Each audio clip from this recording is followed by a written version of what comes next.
ಅಮೆರಿಕದ ಅಧ್ಯಕ್ಷ Donald Trump China America ಸಂಬಂಧದ ಕುರಿತು ಮತ್ತೆ ವಿವಾದಾತ್ಮಕ ಹೇಳಿಕೆ ನೀಡಿದೆ. CBS ನ್ಯೂಸ್ ಚಾನೆಲ್ಗೆ ನೀಡಿದ ಸಂದರ್ಶನದಲ್ಲಿ ಟ್ರಂಪ್ ಅವರು ಚೀನಾ ನಮ್ಮನ್ನು ಸದಾ ಗಮನಿಸುತ್ತಿದೆ, ಆದರೆ ನಾವು ಅವರ ಮೇಲೆ ಕಣ್ಣಿಟ್ಟಿದ್ದೇವೆ ಎಂದು ಹೇಳಿದರು.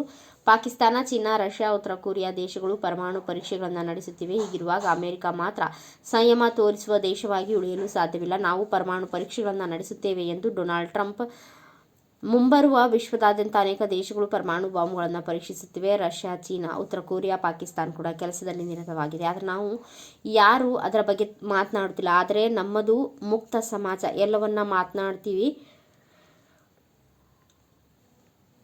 ಇಲ್ಲದಿದ್ದರೆ ನೀವು ನಾಳೆ ಹೇಳಿದ್ದನ್ನು ಮೀರಿ ವರದಿ ಮಾಡ್ತೀರಿ ಎಂದು ಪತ್ರಕರ್ತರಿಗೆ ಹೇಳಿದ್ದಾರೆ.